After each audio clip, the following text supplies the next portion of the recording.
everybody. Episode number 16 actually turned into 2 episodes. It's a beautiful story. Just enjoy. You'll totally get it. And we'll see you on the other side. Hello, and welcome to episode number 16 of season 3 of Empowered Podcast. I am one of your hosts, Michael Abney. And I am Marilyn Egan. And here we are again, number 16. Seems unbelievable. But like we said earlier, I simply look forward to these every day that I get up, that I know I'm coming here. It's so exciting. And I get excited about the people that we are having as guests today. Yes, all these wonderful people in our community that... Yes, they're amazing. Connecting. Right here in Yes. St. Louis. Right. We are very blessed to have. And I assert that they're in your community wherever you're listening to. Right. They're in your community too. We're everywhere, but it's just this it's this reunion or coming together that is amazing to be a part of. Right. And yeah, so it continues today. And whatever happens here happens everywhere. So today we have a very special guest, Meg Berry. And Meg, I'm actually going to let you start by just telling a little bit of your story of how you started on this journey and how this serves our community. Sure. Well, thank you, first of all, for having me here today. It's a real honor and lovely that we're recording this right before Thanksgiving. So yes. that's really sweet and really wonderful. But a little bit of background for me is I think one of the things I like to start with is just, with my background, I had what people would call a spiritually transformative experience at the age of 21. I'm 52 now. Yeah. So about 31 years ago. And I would say that I was just grew up in a Catholic faith community, family, great childhood, things like that. And I had this transformative experience, which then, like many others, opened me to what I would call other intuitive experiences. So this is something that was not in my wheelhouse, and did not know anything about those things, although my family was quite spiritual. And it was a little frightening for my family. I was the youngest of 7 kids and things like that. So I kind of kept it low. But after that, I got married, had children, things like that. And so it was part of our family's life, like my kids and my husband. They were all aware that I would have these experiences, so intuitive experiences. They came through more like, visions, some clairvoyance, clairaudience. And I'm saying this because it would happen, I would say, maybe 6-7 times a year. I'd have some sort of, either mediumship experience or something like that. Yeah. So if you fast forward to February of 2017, I was the co-owner of a local inspirational boutique and gathering place, dedicated to kind of spirituality, but also just inspirational well-being, things like that.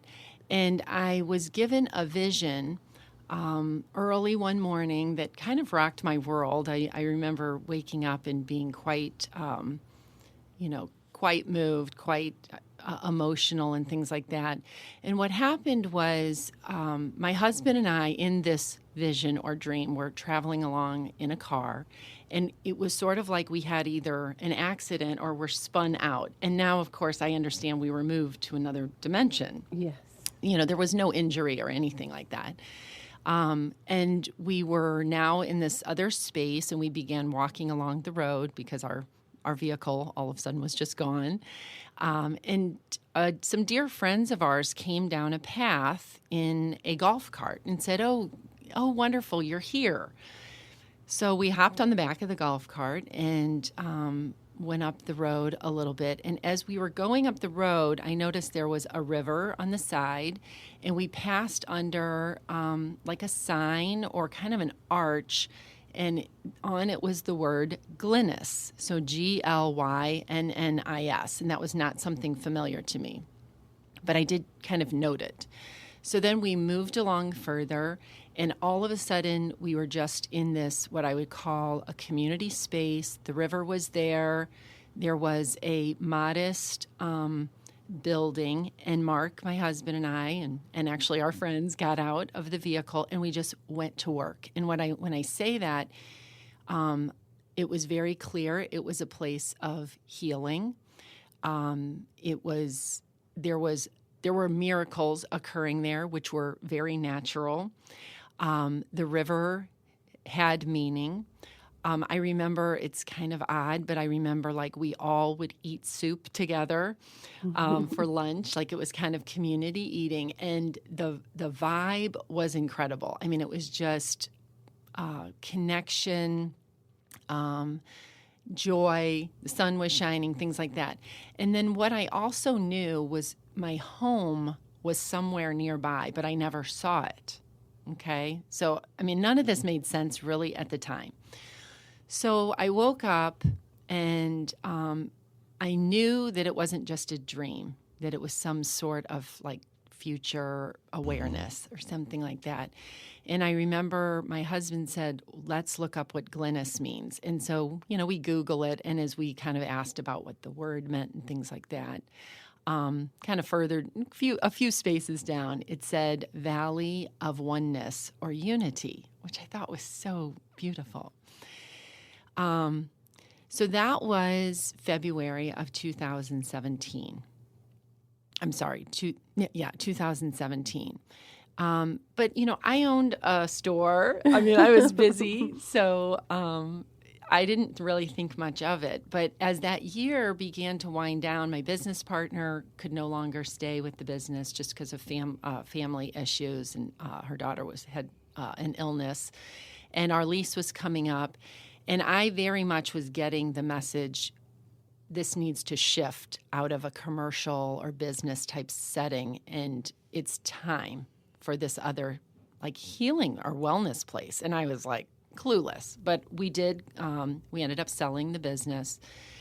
And that next spring, which would have been last year, there was a series of what I would call of synchronistic events that I was very aware something was happening. Some people out of the blue would come up to me and say things, just out in public. There were some energetic experiences that I had that were profound and different than anything I'd experienced before. And then on May 15th, I was guided and prompted kind of through, when I'm sure you guys can relate to this, but when I search on the computer, if I'm kind of connected, I'll get guided like through kind of like chills or kind of tingles or, that electric feeling. So I was guided to this website, and it was this lovely woman from Des Moines, Iowa, very homemade videos, but it was a channeling method. And it was like, ding, ding, ding, you are where you're supposed to be. And I kind of blew it off. In fact, I even remembered thinking, I don't want to get this. It's probably like $350 or something like that. I don't want to, buy it or anything. Well, long story short, I went ahead and clicked on it, and it was $22. Okay. And it said that part of what was needed was a rose quartz pendulum. That's how, there was this whole formula you use to make sure you're connected to kind of the highest level of God consciousness. And then you were supposed to use a rose quartz pendulum when you did this channeling work. Well, I didn't have one. I did have a clear quartz one, but I didn't have a rose quartz. So I ordered this kit because it came with the rose quartz. But what I was aware of is that I could have started that day if I had a rose quartz, because you could just download kind of the guide that you use. So the next morning, this was about 7 p.m. on Thursday evening. The next morning, my husband said to me, hey, have our son take you up. I'm getting your car detailed at the shop. It'll be ready around 10:30. And I said, great. Oh, wonderful, So we went up and picked my car up, and the lady at the place said, oh, I want to make sure you get all of your belongings. And she passed just a little plastic box over, and there was a black velvet pouch, small black velvet pouch that I had never seen in my life, that she said, this was in your car. And I started to kind of get that shaky feeling, and I opened it, and there was a rose quartz pendulum inside. So it was sort of like Spirit was like, we're not going to wait 3 or 4 days to get this. We're starting today. So I went home. I downloaded the rest of the information, and I received my first message. And basically, it said, holy are we to share. You will serve thousands. And I mean, that was about all I could handle that first day. I mean, energetically, it took a lot out of me to receive that message. And as time went on, though, I got better at it. Within about a week, I was asked to share the method with my husband, who is an attorney and an insurance man. And I mean, even though he's open to me, I was like, he's never going to do this, but he did it right away. And then I was asked to share it with my 3 sons. And they were all kind enough to kind of humor me. And it was life-changing for them as well, because everybody began receiving messages. They were beautiful messages, a lot of things about just ourselves, sort of awakening, shifting kind of dimensionally into, they talked a lot about letting go of doubt, of letting go of blame, resentment, fear. Talked a lot about sun water, how we should put water in a glass jar and leave it in the sun for a number of hours, that this would work with our DNA. So there was a lot of science going on.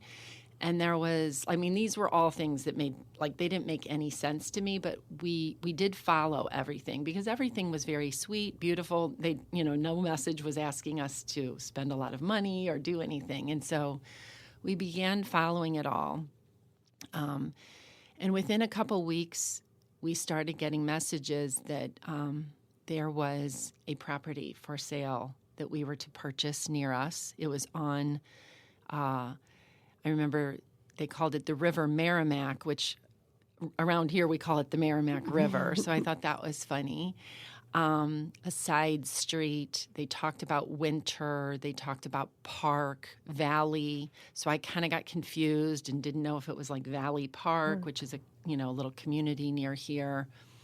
There was some confusion, but there were definitely all these words. And one of the things that was really kind of evidential for us was they said the property was underneath or under a quiet karst, Karst. And I kept thinking, I'm getting the spelling wrong. And I even thought, do they mean like a car lot? Or because I did not know what that word karst meant. It was meaningless to me. And then my husband, one day we were driving, and Mark says, I kind of feel like that might be a word. We'd look it up on Google. So I looked it up, and sure enough, it means limestone rock formation. And it turns out Missouri is covered in this. Oh.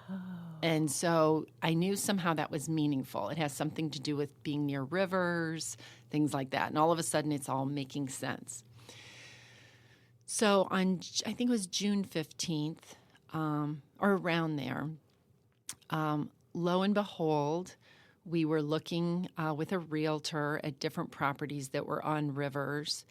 And all of a sudden, I had looked every day on the real estate, sites. And all of a sudden, there was this property that showed up. And as I opened the listing, it was right on the Merrimack River and not too far. It wasn't way out in the country. It was pretty close to our community area, our city area. I opened it, and the photos that they have under there showed this huge old outdoor fireplace. I mean, massive. I don't know, 50, 60 feet tall. And it was obvious, like maybe the surrounding building had either, burned down or gone away somehow. And it looked very old. Well, those of us that have some connection with energy or maybe a little bit of feng shui or something like that are aware that the stove is the energy center in your home.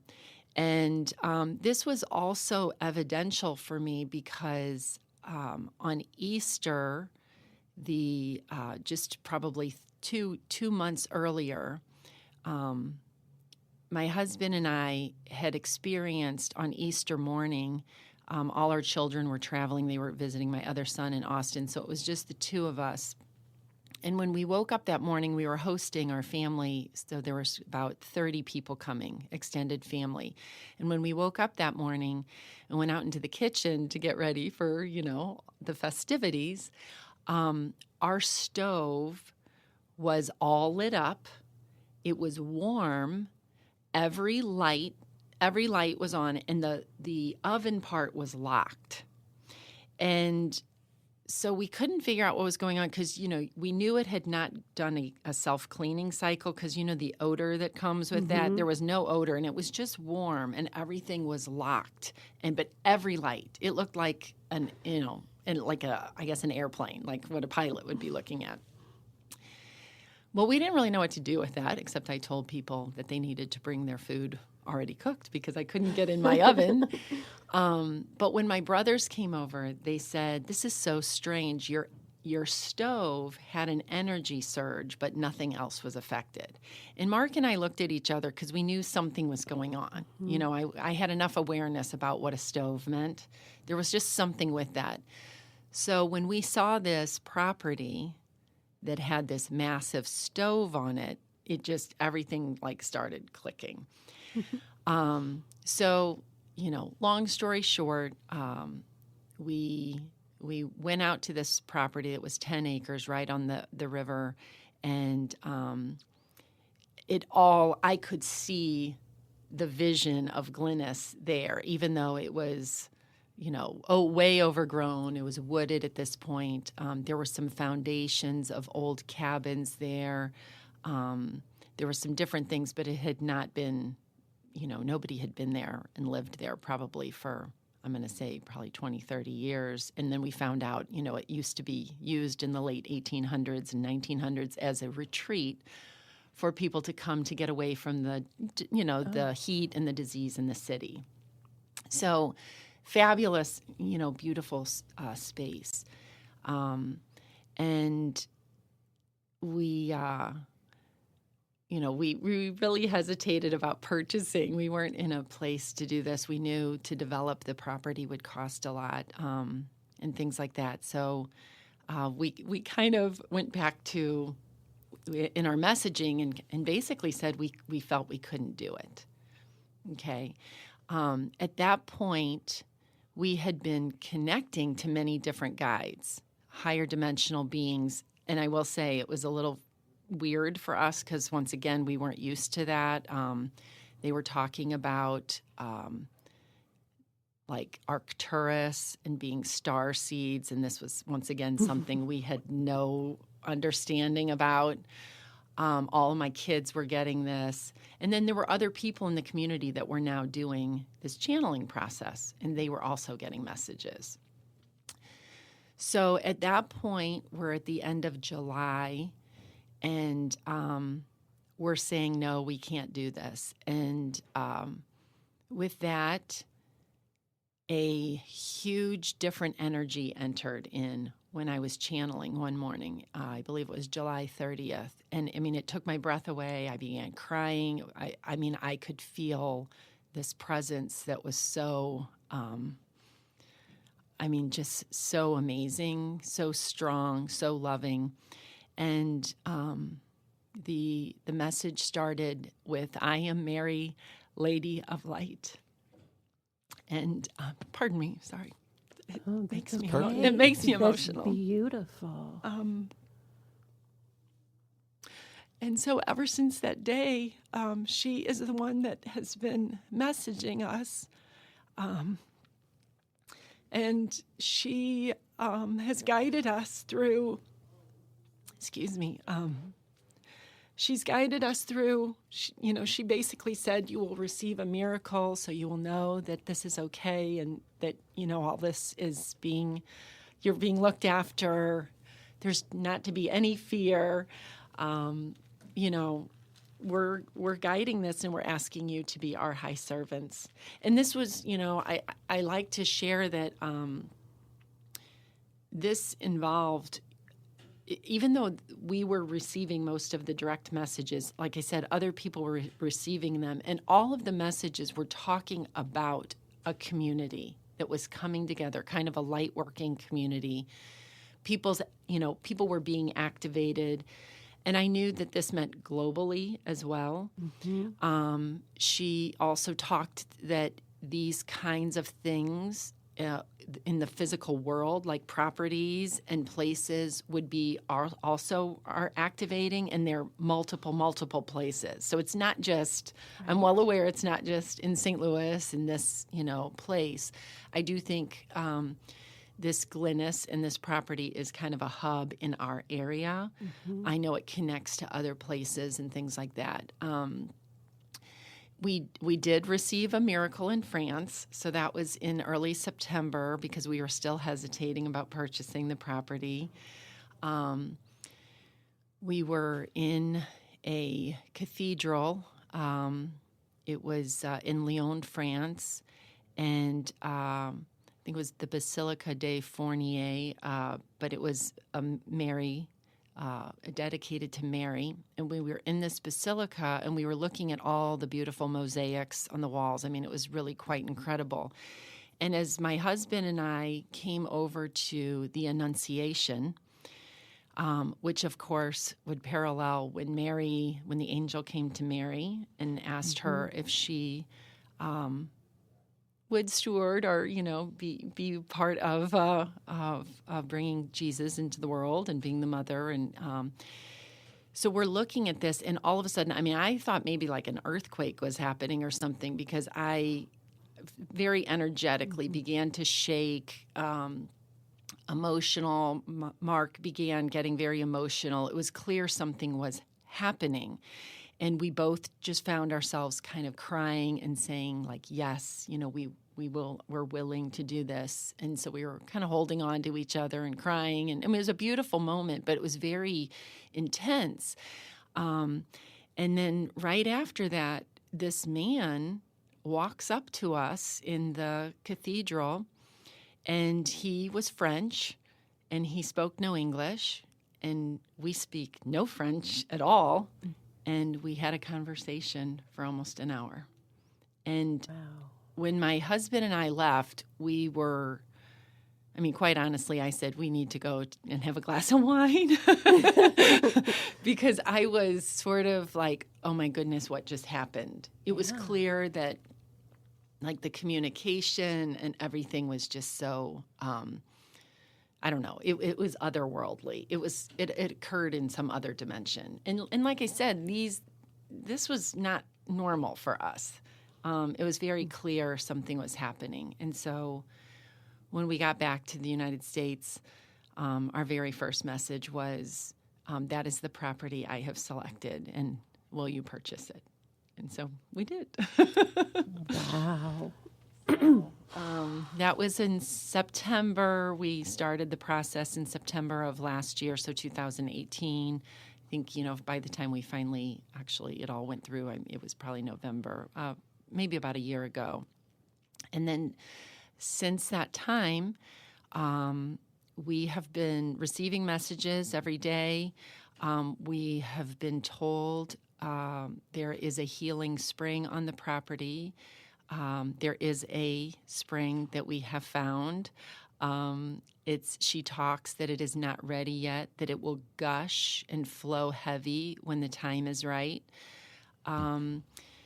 There is another area that this karst that I talked about earlier. It looks almost like a mound. So, there's an area that things are kind of flat, and then there's this big mound, and it's covered with these limestone rock formations. she speaks that it is a living part of Earth, that it is hermetically sealed and an entrance to inner Earth, and that basically there are beings and we will live there and others will live there.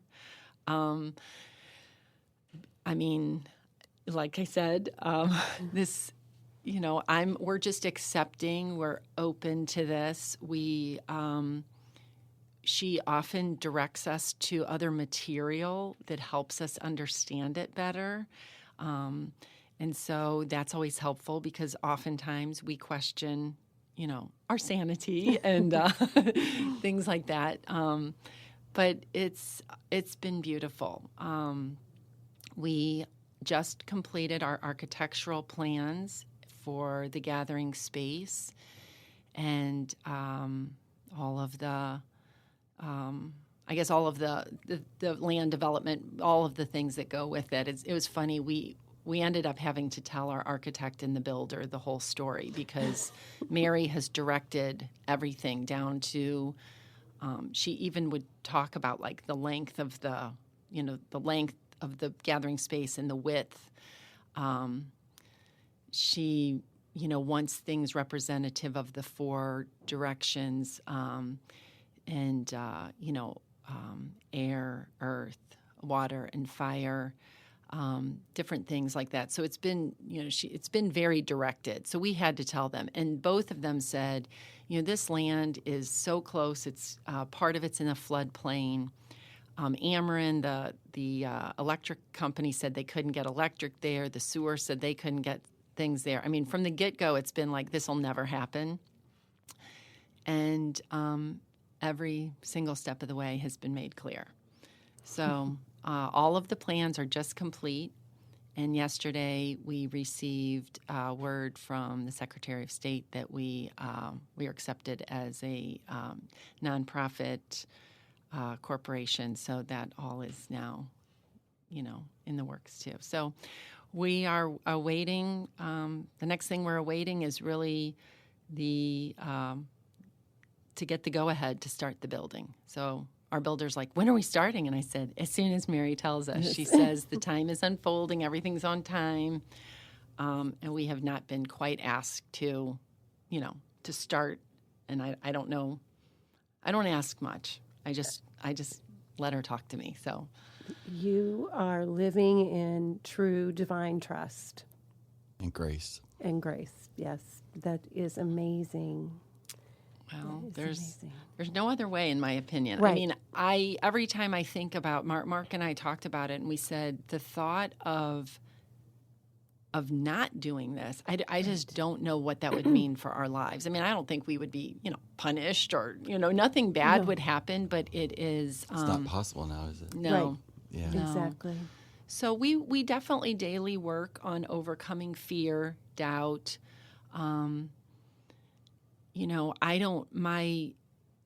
I know that we are being asked to message about this to everyone because everyone is invited into this. This is not something special that's happening to Mark and I. I do think she probably thinks, well, there's two people that are somewhat willing, so maybe that's one of the reasons we've kind of been selected on the front end. But we're to share it with others and invite anybody in because the channeling process is available to anybody else. Mm-hmm. And I know other people, they receive messages, maybe automatic writing, simply in meditation, visions, dreams, whatever way. This is happening now. We know there's some event coming for our planet. Mm-hmm. I would say it's an awakening that we are moving into a higher dimensional reality. I'm not completely sure what that looks like and what the time frame is. I feel, as everybody jokes, we often get, oh, it's happening soon. 2020 does seem to be something meaningful. I don't know if it's the connection with the clear vision, 2020 vision or something. I don't know if it's like a cosmic cuteness or... You don't... That was our podcast prior to your podcast. Is talking about 2020. Oh, yes. really? Oh, okay. Yeah. How great. Yeah. So I'm very, we're just kind of open and receiving, but it certainly seems that this is occurring. And like I said, people are being activated, the earth is being activated in ways that I don't think that we realized. So it's it's been great.